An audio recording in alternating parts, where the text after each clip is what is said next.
이 시간 먼저 우리 교회가 창립 71주년이었던 2월 마지막 주일 일부 예배 때 서론 부분에 조금 저희 교회의 사정 혹은 역사에 대해서 말씀드렸던 부분을 이 수요 기도회 때 조금 먼저 말씀을 드리고자 합니다. 일부 예배 때는 제가 설교를 했는데 교인의 대다수가 오시는 2부 3부 예배 때는 원로 목사님께서 그날 설교를 하셨죠, 그죠? 그래서 잘 모르시는 그런 내용들 오늘 조금 우리 교회가 어떻게 이 땅에 태동하게 되었는가 조금 잠깐 말씀을 먼저 드리고자 합니다. 여러분, 우리 교회가 올해 창립 71주년을 맞이하는데 우리 교회는 6.25 전쟁 가운데서 가장 절망적인 그 순간 가운데서 이 땅에 태동하게 되었습니다.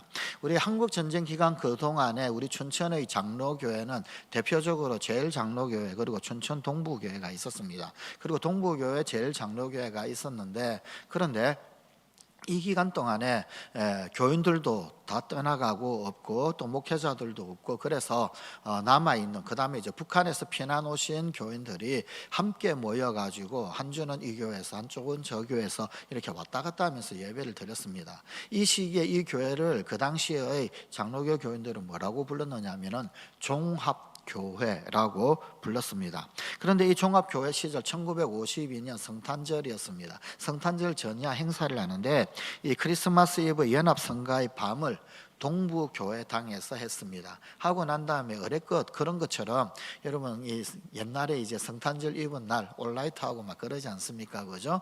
이 성가대 이 성가의 밤을 하고 난 다음에 이 성도들 그 집에 모였어요. 소위 이제 뒤풀이 다과를 한 거죠. 그런데 거기에 모인 어떤 일단의 사람들, 스크린 사진을 좀 보여주시겠습니까? 그 모인 가운데서 대화가 이런저런 여러 가지 대화들이 이렇게 오갔습니다. 그런데 그 가운데 이 북한에서 피난 오신 춘천 분들은 대다수 다 피난을 많이 갔던 것 같아요. 그리고 오히려 이제 북한에서 피난 오신 분들이 이렇게 이 춘천에 좀 계시게 되었는데, 그 일단의 사람들 중에서 오길훈이라고 하는 분이 계셨습니다. 우리 교회 역사에는 집사로 소개가 되고 있는데, 그런데 이분이 이 대화 중에서 이 피난민 중심의 교회를 설립하자라고 하는 이야기 제안을 하게 됩니다. 피난민 중심의 새로운 교회.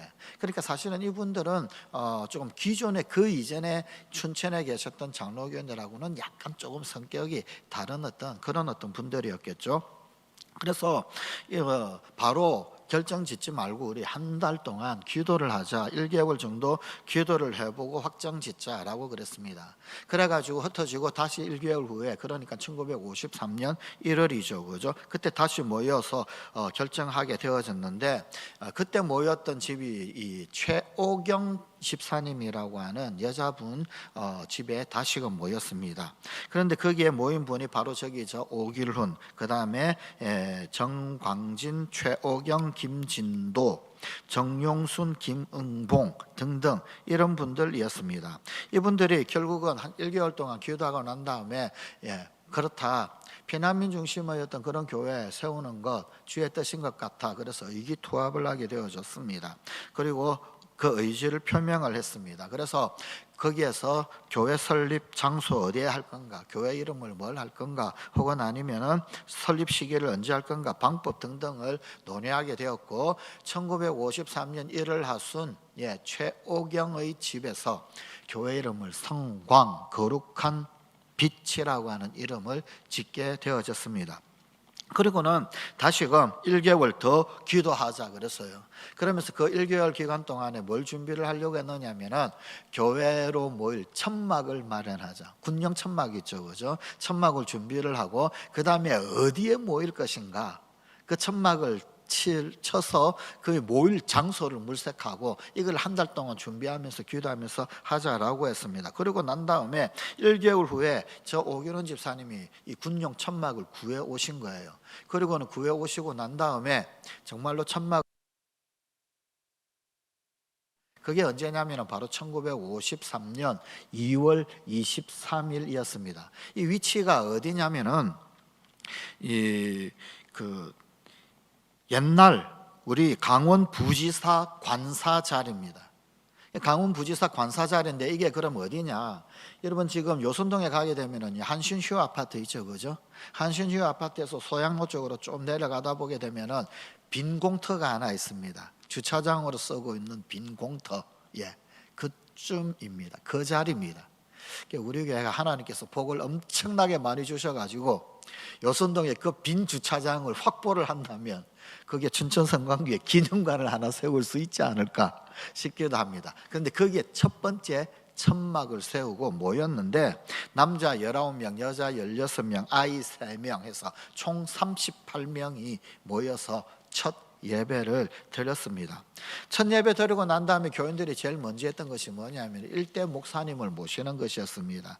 그 일대 목사님이 바로 이제 임정묵 목사님이십니다. 5월 첫 주일에 부임을 하셨어요. 임정묵 목사님은 거제도 수용소에 계셨습니다. 역시 북한에서 피난 오셔가지고 북한의 많은 분들이 좀 거제도에 많이 이렇게 모여 계셨죠, 그죠? 거기에서 우리 춘천성광교회와 연결이 되어져서 당장 이렇게 올라오시고 그래서 5월 첫 주에 첫 예배를 드리고 그 이후 목사님 부임으로 우리 이 춘천성광교회는 공식적인 조직 교회 가 됩니다. 그런 체계를 갖출 수 있게 됩니다. 그리고 난 다음에 1953년 5월 11일 주일 오후 2시입니다. 이 목회자를 모신 가운데 공식적인 창립 예배를 드리게 됩니다. 그 공식적인 창립 예배를 드리고 난 다음의 온 성도들이 모여서 촬영을 한 사진이 이제 저 모습입니다. 자, 그런데 여기서 우리 한 가지 혼돈이 있을 수 있는 게 있습니다. 지금 우리 교회가 이 창립 기념일로 지키고 있는 날짜가 1953년 2월 23일입니다. 그런데 어떤 대외적으로 공식적으로 창립 기념일로 공포가 된 것은 1953년 5월 11일입니다. 우리 춘천성광교회가 성광인이라고 하는 이름으로 첫 예배를 드린 2월 23일 이거를 고수를 하고 지켜야 할 건가? 아니면 대외적으로 그 다음에 이제 법적으로 따진다 그러면은 5월 11일이 사실은 맞겠죠. 근데 왜 그러냐면은 당시 기독공보에 춘천의 장로교 성광교회 창립이라고 하는 제하의 기사까지 날 정도였었습니다. 물론 여기에 좀 이 기독공보의 오기가 있기는 합니다. 기독공보상에는 이 1953년 5월 11일이 아니라 5월 10일로 나와 있고, 그 다음에 이제 목사님 성함을 임정묵이 아니라 박정묵이라고 기독공부에는 좀 약간 오기가 있기는 합니다. 하여간 날짜를 맞추어 보면은 이제 5월 11일이 되는데, 근데 아마 은밀하게 교회 설립을 법적으로 따진다 그러면은 5월 11일이 되겠죠.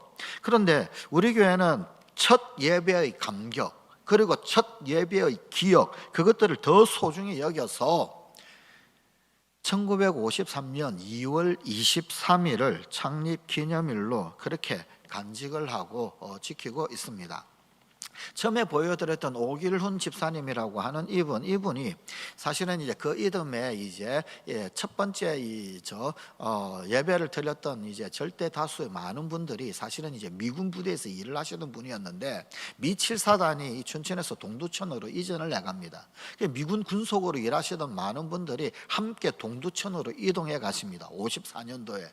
그래가지고 1954년도에 그분들이 또다시 최옥영 집사님입니다. 역시 또 이제 최옥영 집사님 그 집에서 모여서 또 기도를 하고 그래가지고 거기에서 동두천의 성광교회라고 하는 이름으로 동성교회를 1954년에 세웁니다. 그런데 동성교회 연역에 보게 되면은 설립일이 1954년이 아니라 1955년으로 되어져 있습니다. 아마도 거기에는 공식적인 법적 창립일을 사용을 하고 있는 듯합니다. 그런데 여기에 이 교회가 설립되어질 때 처음 보여드렸던 오길훈 집사님 있죠, 그죠? 이분이 동두천 같이 가셔가지고 거기에서 이 동성교회가 세워질 때 어떤 여러 가지 일들, 조직적인 일들 이런 것들을 또다시 하셨던 것 같아요. 그런데 동성교회 연역에 보게 되면 이 오길훈 집사님을 오길훈 전도사라고 소개를 합니다. 우리 교회는 집사로 되어져 있고요. 그럼 어떤 일인가 했더니 우리 강원노회 기록에 의해서 보니까 1954년도에 이 오길훈 집사님이 전도사님이 되셨어요. 예, 그래서 우리 교회는 제일 처음 53년도의 기록을 유지를 하고 있는 것이고, 동성교회는 54년도 이후의 기록을 하고 있는 겁니다. 그래서 이제 전도사로 소개가 되어져 있더라고요. 오기론 집사님이 계속해서 동성교회에 계셨던 것은 아닙니다. 55년도가 동성교회 공식적인 창립 기념일로 되어 있다고 그랬잖아요, 그죠? 그때까지 잠시 계셨던 것 같고, 이 오기론 집사님은 전도사로서 다시금 우리 교회 1955년, 56년, 7년 그 어간 그쯤에 다시 우리 교회 역사에 등장하십니다. 그래서 동성교회가 세워질 때까지 아마 도와주셨고, 그리고는 다시 우리 춘천으로 돌아오셔서 또 우리 교회에서 섬기시고 하셨던 것 같습니다. 하여간 이 임종복 목사님께서 부임하시고 제일 처음 했던 게 뭐냐면 결국은 교회 건축이었습니다. 교회가 있어야 되겠죠, 그죠? 자, 그래서 이 53년 늦봄에 이 요선동 118번지 언덕에 옛 성광교회터로 천막이 이거를 해갑니다. 예. 그럼 여기 이 자리는 조금 이제 다른 자리인데 어디냐면은, 여러분 그 한신유 아파트 그 아래쪽 주차장 그 자리엔 천막을 쳤었고, 여기에서 어디로 이거를 해가느냐면 지금 도청 바로 앞에 이제 소양성결교회 있습니다, 그죠? 소양성결교회하고 그 소양성결교회에서 그 아래쪽에 보게 되면은 이 편한 세상 아파트가 있죠. 그 이 편한 세상 아파트의 이 소양성결교회 있는 쪽의 이 편한 세상 아파트의 주차장 그 어디쯤, 그 어디쯤으로 살짝 뭐 그렇게 먼 거리는 아닙니다. 이거를 해옵니다. 그리고는 거기에 천막을 치게 되었고, 그리고는 78평의 땅을 임대를 합니다. 임대해서 이제 이 제일 처음 천막 쳤던 자리는 우리 땅이 아니니까, 그렇게 이 78평의 땅을 공식적으로 임대를 해가지고 그렇게 이거를 해서 예배드리면서 5월 첫 번째 이 그 주일 이후에 물색을 하다가 이 78평을 임대를 하게 됩니다. 그리고는 임대하자마자 그 다음 이 그 부지 조성하고 그 다음에 판자로 얼기설기 엮고 이어가지고 그래가지고 건물을 세워 나갔습니다. 건축자재, 저 판자 뭐 이런 것들 어디서 나왔느냐면은 우리 성광교회 성가대가 미군 부대에 이 찬양을 하러 갔습니다. 특송을 하러 가고, 그리고는 그 미군 부대에서 여러 이야기를 이렇게 쭉 하시다가 그러다가 미군 군목 목사님의 지원을 얻게 된 겁니다. 그래서 미군 물자들, 목재들 이런 것들 그런 것들을 얻게 되고, 또 여러 교인들의 어떤 헌신적인 노력, 눈물 이런 것들이 있었고, 또 심지어 군인들의 도움도 많이 있었던 것 같습니다. 그래서 이 판자로 저 건물을 세웁니다. 교회 내부는 판자 사이에 벌어진 틈 메우기 위해서 미군들이 쓰다 버린 레이션 상자들, 또 커피 상자 등등 종이 상자 이런 것들 도배하듯이 이어 붙였다고 합니다. 바닥은 가마니를 깔았다가 건빵 상자 그걸로 바꾸고, 또 사과 상자, 과일 상자 등등등 이런 것들을 가지고 책상 걸상으로 사용을 했습니다. 그리고 그해 1953년 겨울을 보내게 되었습니다. 저 판자로 지은 교회에서 우리 춘천성광교회 소위 말하는 제1기 요선동 시대가 1953년 겨울을 맞이하면서 시작이 이제 된 거죠. 자, 그런데 이게 제가 숙제가 조금 하나 있었어요. 숙제가 제가 이 부산의 모교회 이 부목사로 9년 있다가 다시 저희 교회 담임으로 돌아왔지 않습니까? 부산에 이렇게 이제 이 모교회로 갔을 때 그 교회 관리 집사님하고 제 이야기 하다가 어디서 오셨냐? 춘천에서 오셨다. 춘천 어디서 왔냐? 춘천 성광교에서 왔다더니 내 그 교회 잘 안다 그러는 거예요. 어떻게 아냐 그랬더니 자기가 우리 춘천 성광교회 건축할 때 군인이었는데 지게 지고 그 건축 자재 나르고 저기 뭐 벽에 뭐 바르고 이래가지고 지었다는 거예요. 근데 시기가 안 맞아요. 뭐가 안 맞느냐면 그분은 전쟁 끝나고 난 이후에 군대 입대하셨대요.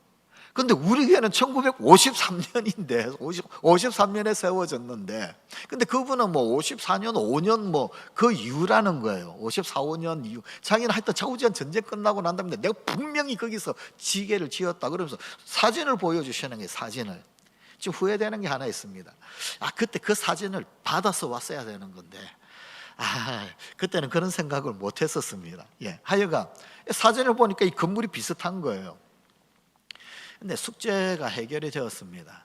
뭐 어떤 해결이었냐면은 53년에 그렇게 판자로 지었다라고 해가지고 이것이 건축이 끝난 게 아니었더라는 겁니다. 교회답게 이 꾸미기 위해서는 더 많은 손길이 가야 했었습니다. 그 당시에 이제 교회 창립 멤버 중에 한 분이었던 권희수라는 분이 계셔요. 이분이 미군 부대 통역을 하신 분이십니다. 우리 교회 처음 첫 번째 초기 교인들은 전부 다 북한에서 편안 오신 분입니다. 딱 한 분 빼고, 딱 한 분이 경남 사람인데 그 경남 사람이 권희수라고 하는 이분이에요.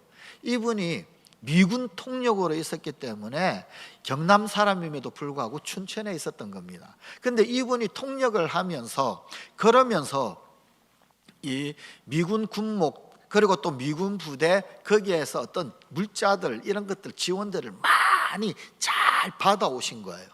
그래가지고 여기에 건축을 좀 더하게 되어졌습니다. 어떻게 하게 되었느냐면 이 군종실로부터 건축에 필요한 비용 지원받고 또 우리 교단 총회에서도 뭐 지원받기도 하고 또 그 당시에 선교회들이 좀 많이 있었습니다. 이 전쟁 직후 이 피난민들 살림살이 그 뭐 나올 게 뭐 있겠습니까?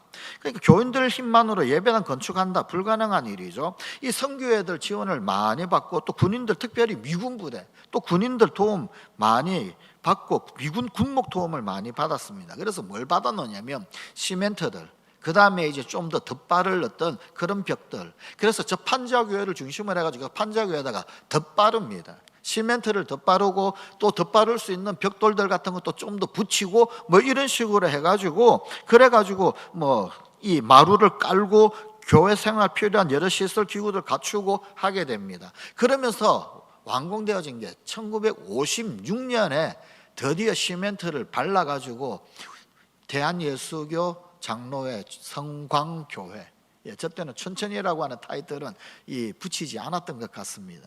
성광교회가 드디어 이제 이 시멘트를 바른 벽을 가지고 있는 그런 어떤 교회 56년에 되어졌었습니다. 저 역사를 알고 나니까 제가 부산에서 만났던 그 관리 집사님 이야기하고 맞는 거예요. 그분 이야기가 맞구나. 그분 사진이 맞구나. 그때서야 저기 의문점이 해결이 되더라고요. 우리 교회가 그렇게 해서 사실은 시작이 되어졌습니다. 그리고 56년쯤에 임대했던 그 땅, 그 대지도 완전히 매입을 했습니다. 그리고 그 이후에 본격적인 교회로서의 기능 그리고 또 사명을 제대로 감당하게 되었던 것입니다. 그러고 보면 우리 교회가 사실은 미군 부대 굉장히 도움을 많이 받았습니다.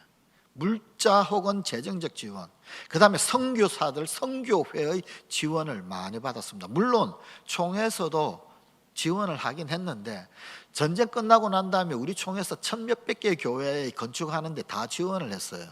그 총회 1000개가 넘는 교회 건축하는 걸 지원하니 뭐 개교에 돌아오는 지원은 얼마나 되겠습니까? 군인들 도움이 많았어요. 군인들이.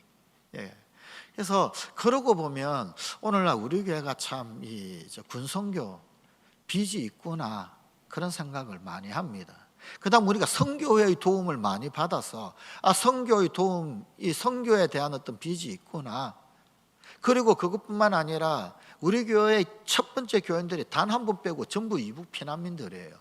북한에 대한 그런 선교 당위성이 태생적으로 있는 그런 교회구나 라고 하는 것들을 사실은 좀 알 수가 있는 거지요. 우리 교회는 그렇게 탄생하게 되어졌습니다. 정말 좀 아쉬운 게 하나 있는데 저희 교회 운교동에 있었을 때 교육관하고 본당 어떠신데 교육관 2층 그 중간에 홀 하나 있었죠. 그 홀에 뭔가 하나가 있었습니다. 악기 하나가. 혹시 기억나십니까? 악기. 교육관 구조가 기억들이 잘 안 나시는군요. 저는 아직까지도 그 교육관 저 옥상부터 지하까지 생생하게 기억이 나는데 그 중간에 뭘 하나 뒀냐면 올겐 하나 있었어요. 아주 오래된 못 쓰는 풍금이죠. 풍금. 그냥 네모난 게 아니고요. 좀 이렇게 옆에서 보면은 뭐 높이가 한 이 정도 되었던 것 같고 요렇게 사선으로 깎여가지고 내려간 풍금. 김재영 목사님 기억 안 나십니까?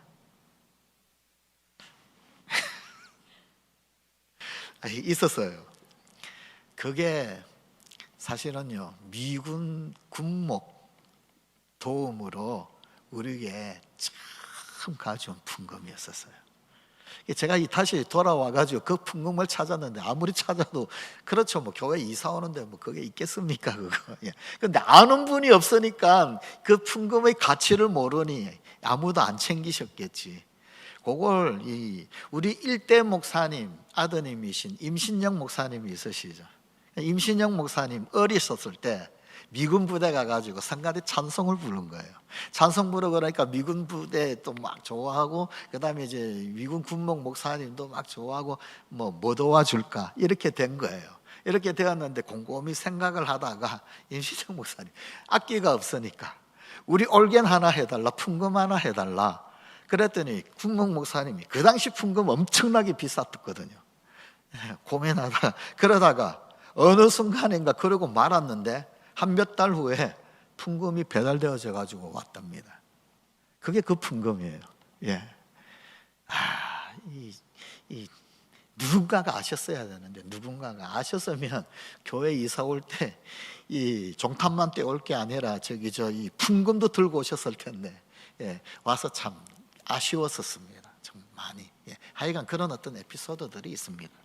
우리 교회는 그렇게 탄생되어져서 지금까지 오게 되어졌습니다. 그리고 우리는 또다시 그저 좋은 교회가 아니라 위대한 교회 되기를 원하는 그런 어떤 소원을 가지고 있습니다. 그래서 여러분, 위대한 교회는 결국은 위대한 성도가 모였을 때 위대한 교회가 되지 않습니까? 그러면 성도가 어떻게 위대한 성도가 될 것인가? 그 중요한 5가지 기둥이 있는데 이거를 몇 주간에 걸쳐서 조금 해보려고 합니다. 그럼 도대체 성도가 누구냐를 알아야 성도가 모인 교회도 이해가 되겠죠. 성도란 누구냐라는 겁니다. 성도는 어떤 삶을 사는 자들입니까? 성도는 사실은 어떤 의미냐면요, 성도라고 하는 말, 정말 영어로 이 표현을 하자면 세인트라고 하는 말을 쓰거든요. 그 세인트, 거룩하다 그런 말이죠. 그래서 성도는 거룩한 자입니다. 그리고 저 거룩한 자들은 성도들이 모이는 모임이 바로 교회입니다.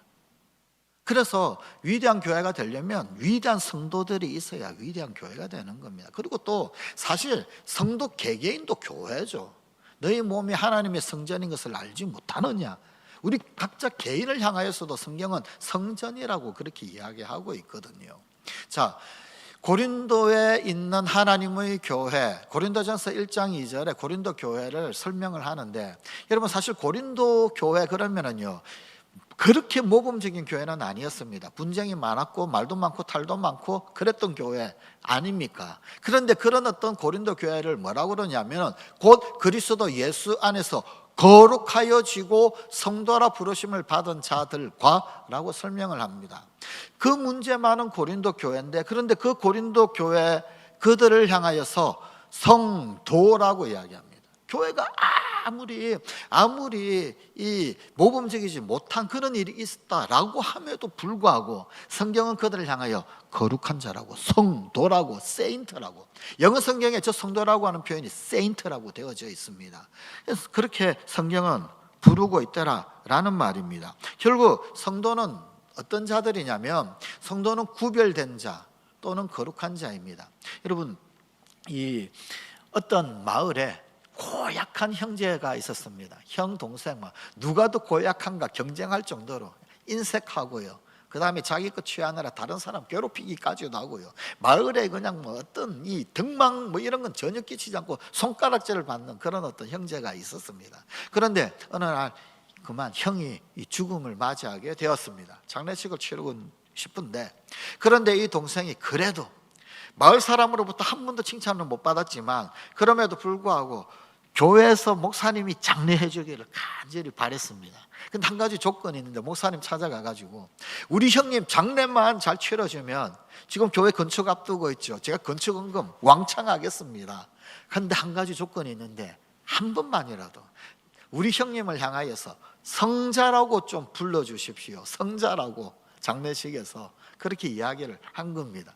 이 목사님이 고민을 했어요. 또 마을에서 어떤 위치, 어떤 평판을 받는지 아는데 고민하고 기도하다가 오케이 알겠습니다. 장례 치르십시다. 그런 거예요. 장례에서 이렇게 집례하면서 목사님이 설교를 하는데 그 형이 집례하면서 이분은 정말 마을에서 고약하다고 소문난 분이었습니다. 인색했고 또 많이 도움을 외면하기도 하고 자기 것 취하느라고 했었고 뭐 그러니까 이 동생이 분명히 성자라고 해준다고 그랬는데 형에 대해서 그냥 아주 이상한 이야기 하니까 얼굴이 그냥 불글구락 푸르락 막 그러면서 그냥 막 혈압이 오르는 겁니다. 근데 한참 하다가 이 목사님이 그 다음에 뭐라고 그러냐면 그럼에도 불구하고 이 형님은 그래도 동생에 비하면 성자입니다. 성자. 그런 거예요. 그렇게 해서 이제 그 형님을 성자라고 이야기해가지고 장례를 집례했다는 겁니다. 예, 믿거나 말거나. 예. 하여간 여러분 성자, 그 성자라고 하는 말이 이제 영어로는 saint, 그리고 또 성경에 우리 기록되어 있는 말로는 성도라고 하는 말, 세인트, 성자와 성도는 사실은 같은 말입니다. 자, 그런데 이 교회라고 하는 것은 바로 불러내신 자들이라고 하는 뜻이 에클레시아, 교회라고 하는 뜻입니다. 하나님의 가족이 되기 위해 세상으로부터 부르심을 받은 자들의 특별한 모임이 교회입니다. 그래서 교회를 가장 간단하게 그렇게 말하게 되면 교회는 하나님 백성들의 공동체, 그게 교회입니다. 더 간단하게 말하면 성도들의 모임, 성도들의 모임이 바로 교회더라라고 하는 것입니다. 그래서 교회는 구별된 자, 즉 성도의 모임을 말하는 겁니다. 그러니 위대한 교회가 되기 위해서는 위대한 성도가 모이면 그게 위대한 교회가 되는 겁니다. 자, 이 일을 위해서 우리가 어떻게 해야 할 것인가? 그래서 성도가 어떤 자인가를 잘 깨달을 때 그때 우리가 또한 위대한 교회도 이룰 수 있다는 겁니다. 그 몇 가지를 조금 오늘 보려고 하는데, 성도는 하나님에게 영광을 돌려야 한, 하나님 앞에 영광 돌리는 자, 그들이 바로 이제 성도들이더라라는 겁니다. 고린도 전서 10장 31절에 보면 그런즉 너희가 먹든지 마시든지 무엇을 하든지 다 하나님의 영광을 위하여 하라 그랬어요. 그러니까 성도의 존재는 이유가 뭐냐면 하나님 앞에 영광 돌리는 것, 그것이 성도들이 해야 할 일이더라는 겁니다. 그래서 찰스 콜슨이 뭐라고 말했냐면 하나님의 영광을 위하는 것, 오직 그것만이 우리 기독교인의 성공의 기준이 되게 하라. 내가 성공적인 기독교인이다, 성공적인 신앙인이다, 성도다, 그 기준이 뭐냐는 거예요. 내가 하나님 영광 돌렸느냐 그렇지 않느냐, 내가 하나님 영광을 위했는가 그렇지 않았는가, 나를 통해서 하나님 영광이 나타났다면 그것이 성도로서 교인으로서 성공한 삶이더라는 겁니다. 돈 많이 벌고 출세하고 힘, 권력 많이 가지는 것이 아니라 하나님 영광 나타났는가 그렇지 않는가, 그게 우리 성도의 유일한 성공 기준입니다.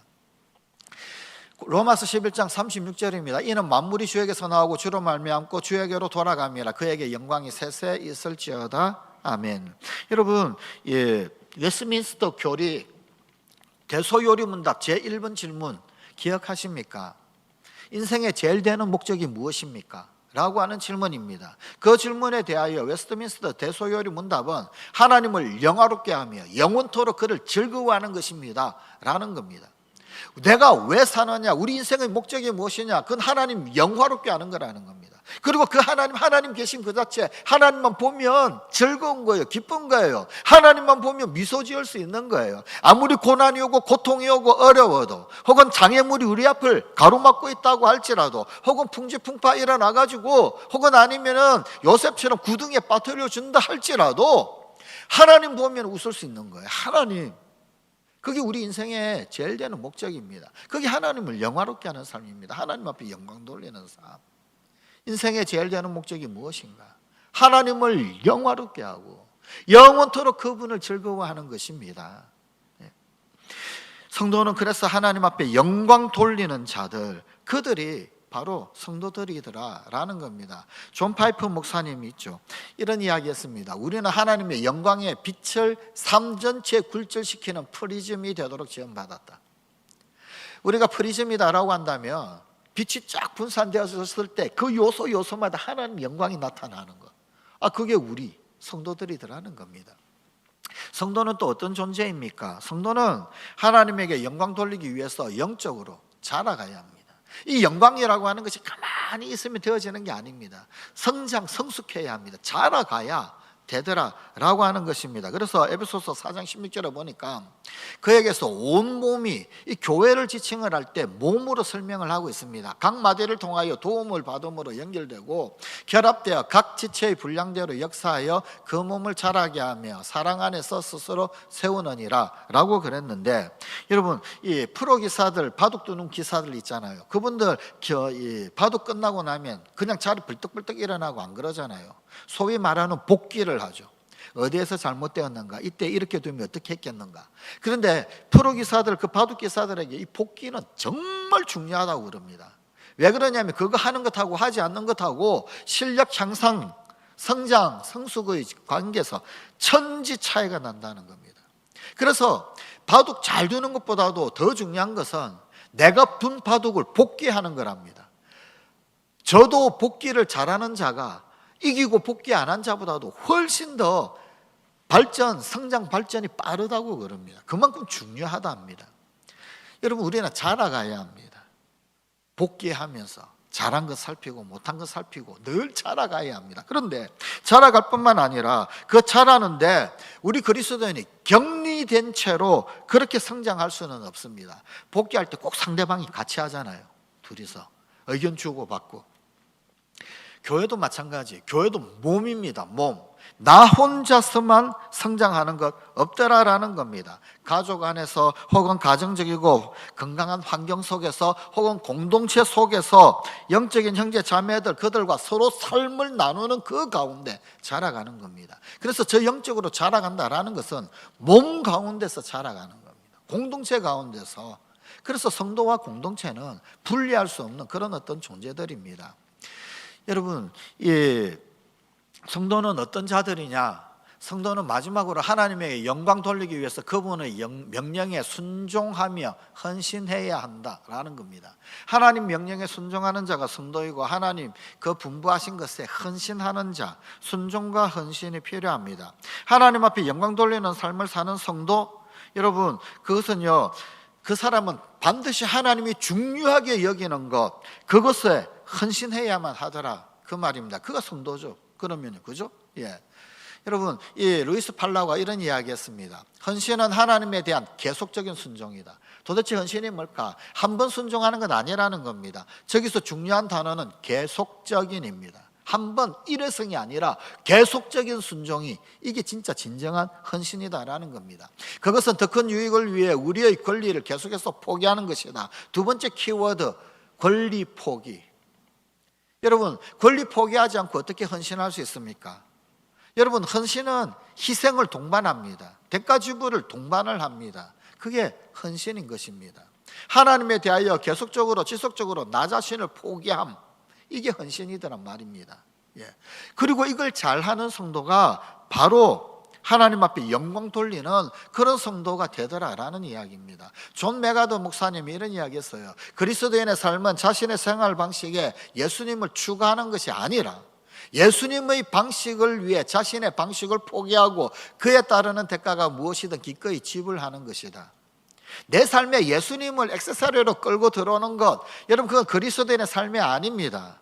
나를 예수 그리스도에게 철저하게 맞추는 것, 그게 그리스도인의 삶이다라는 겁니다. 이 존 메가더 목사님이 대단하신 분이셔요. 이분 교회가 지금부터 한 30년 전에 이 기독교 매거진에 소개되기를 어떻게 소개가 되어졌느냐 하면은 이렇게 소개가 되어졌습니다. 900명의 목사가 목회하는 교회.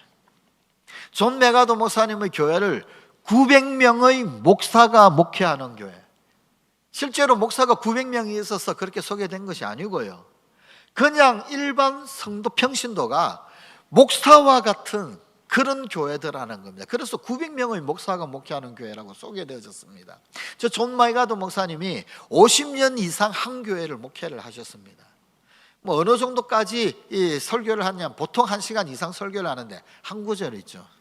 성경 한 구절을 가지고 1시간 이상을 설교하는 그런 어떤 목사님이셨어요. 근데 주요 메시지가 뭐냐면 대가 지불입니다. 하나님을 위한 대가 지불. 네. 대가지불 설교 메시지 주 내용이 그런 것입니다. 왜? 그리스도에는 그런 자들이라는 거예요. 예. 주님을 위해 사는 자들, 하나님 위해 사는 자들.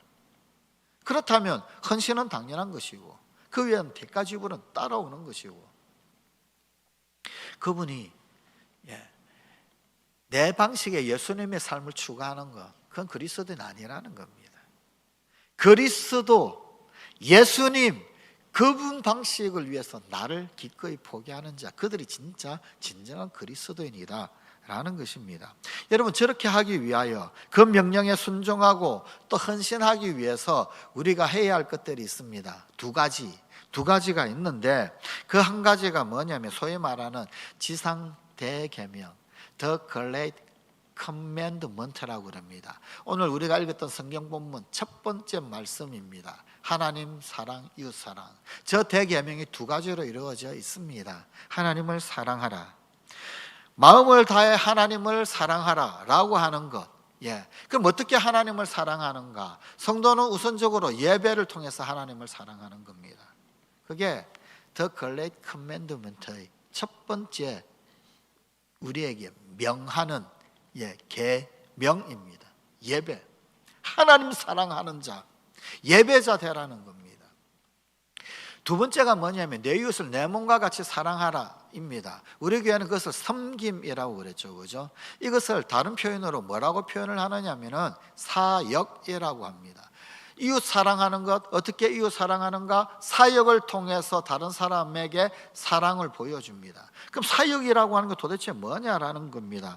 다른 일을 사랑으로 섬기는 모든 섬김이 사역입니다. 그래서 사역의 본질은 섬김입니다. 사랑으로 섬기는 것, 사랑으로 섬기는 것이 바로 사역입니다. 성도는 사역을 통해서 이웃 사랑을 보여주는 자들. 그래서 여러분, 이 The Great Commandment 대계명에서 예배 그리고 사역, 우리 표현으로는 섬김, 혹은 우리 장로교 출판사에서 나온 세례문답집 혹은 아니면 요리문답집에 보게 되면 교회는 무엇을 하는 곳인가 5가지가 나오면 똑같은 거예요. 저것인데, 저 5가지인데 거기에는 뭐라고 되어져 있냐면 봉사라고 되어져 있습니다. 그런데 봉사든 사역이든 그 가장 근본은 뭐냐면 사랑으로 섬기는 섬김 정신, 섬김 정신으로 감당해 나가는 것이 바로 사역이더라라는 것입니다. 또 다른 말로는 봉사. 두 번째, 지상 대사명이라고 그럽니다. 지상 명령이라는데 그걸 The Great Commission이라고 그러죠. 마태복음 28장의 말씀입니다. 그러므로 너희는 가서 모든 민족을 제자로 삼아 아버지와 아들과 성령의 이름으로 세례를 베풀고 내가 너에게 분부한 모든 것을 가르쳐 지키게 하라. 볼지어다 내가 세상 끝날까지 너희와 항상 함께 있으리라 하시니라. 마지막 약속의 말씀 전에 명령 말씀 보게 되면 동사가 몇 개 정도 나옵니까? 4가지 정도 나옵니다. 너희는 가서, 가라라는, 두 번째 제자로 삼아라 라고 하는, 세 번째는요 세례를 베풀고 세례 베풀라라고 하는 동사, 네 번째는요 가르쳐 지키게 하라, 가르쳐 지키게 하라는 4개의 동사가 나오는 듯 보입니다. 그러면은 저것은 4개의 동사가 4개 나오니까 4개의 문장이냐? 그런데 영어 본문도 그렇고요, 헬라어 원문도 그렇고요, 진짜 동사는 하나입니다. 저 문장에 진짜 동사는 하나고, 그럼 나머지 3개는 뭐냐는 거예요. 나머지 3개는 영어 성경도 그렇고요, 헬라어도 그렇고요, 분사형으로 되어져 있습니다. 그럼 이 말은 무슨 말입니까? 진짜 동사의 나머지 3개 동사가 소위 수식어로 작용을 한다 그 이야기죠. 그러면 저 문장의 진짜 동사는 뭐냐면 제자로 삼아라가 동사형으로 나옵니다. 동사형으로. 그럼 나머지 3개는 분사형으로 나온다는 거죠. 그럼 저 말은 무슨 말입니까? 가서 제자 삼고, 세례 베풀어서 제자 삼고, 가르쳐 지키게 해서 제자 삼으라 라고 하는 겁니다. 제자를 삼는 것이 지상 대사명인데 The Great Commission인데, 그러면 저 The Great Commission을 수행하는 3가지 방안이 뭐냐? 가는 겁니다. 가라. 그리고 또 뭡니까? 세례를 베풀라. 그리고 또 뭡니까? 가르쳐 지키게 하라. 요 3가지, 가서 모든 민족을 제자로 삼아라, 가라 라고 하는 것에서 뭐가 나오느냐 하면요, 성도는 사명을 통해 하나님의 메시지를 나눈다, 복음 전도. 가는 것은 선교를 말합니다. 전도를 말합니다. 선교나 전도를 감당하는 것을 사명이라고 그러죠. 그죠? 우리는 우리 현수막에는 이 선교라고 기록이 되어져 있습니다. 두 번째가 뭐냐면은 세례를 베풀어 제자 삼으라 그랬죠. 세례 베풀다라고 하는 것, 성도는 교제를 통해 그분의 교회 공동체와 하나가 된다. 왜 교제냐면은 여러분, 아버지와 아들과 성령의 이름으로 세례를 베풀었을 때 그때 우리가 어떻게 되어지느냐면은 거룩한 하나님 가족이 됩니다. 하나님의 로얄 패밀리가 된단 말입니다. 그 로얄 패밀리, 그게 교제입니다. 우리가 하나님 나라 안에서 형제 자매가 되는 것.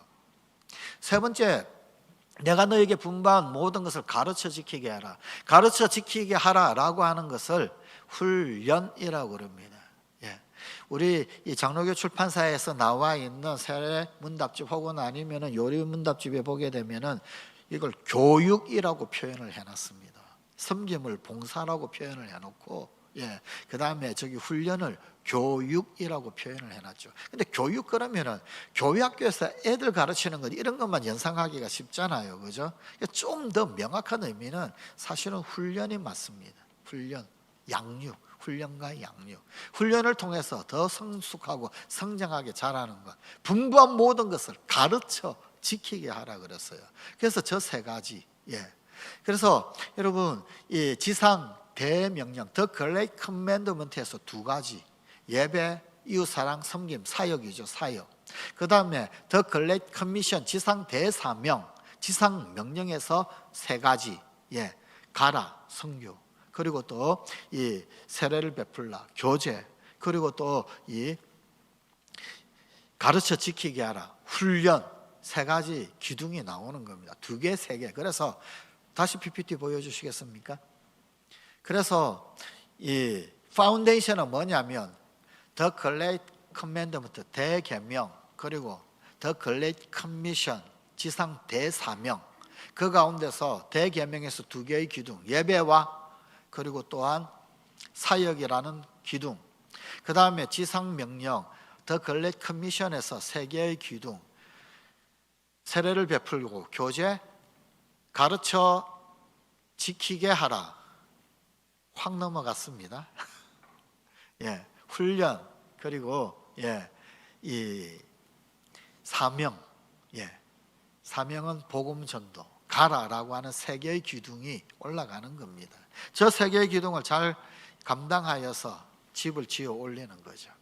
성도의 삶이 온전히 되어지고 저 다섯 가지 영역을 균형 있게 헌신하게 되어질 때, 그때 우리는 하나님 앞에 제대로 영광되어지는 삶을 살아갈 수 있다.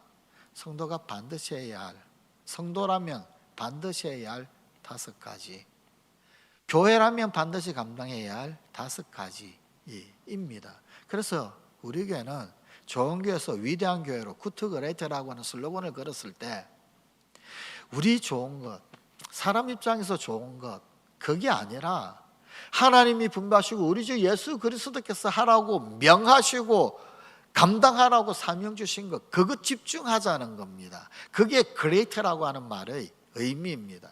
The Great Commandment, The Great Commission. 우리가 만명 모이는 그런 Great Church 되려고 Great라고 하는 말을 쓰는 게 아니고요, 위대하다라는 말을 쓰는 게 아니고요, 정말 위대한 명령과 위대한 사명, 교회의 본질적인 부분을 붙들고 성도의 가장 소중하고 중요한 저 다섯 가지 기둥, 그것 절대 놓치지 않겠다라고 하는, 어쩌면 너무나도 당연한 기본입니다. 기초입니다. 그래서 교회의 집은 대계명과 지상명령 그 바닥에 저 다섯 개의 기둥을 세우면서 교회의 집은 온전히 지어져 올라가는 거지요. 여러분, 우리 성광교회가 앞으로 몇 년 동안 더 주님 앞에 쓰임 받을는지 모르겠지만 주님 오시는 그날까지 우리는 위대한 성도가 되어야 합니다. 우리는 위대한 교회가 되어야 합니다. 다른 것 못해도 저 다섯 가지는 절대 놓치지 말아야 합니다. 본질적인 명령이요, 본질적인 사명이요, 절대 놓쳐서는 안 되는 가장 소중한 주님 우리에게 분부하고 명하신 가치이기 때문입니다. 그런 교회, 그런 우리 성관가족들 되십시다.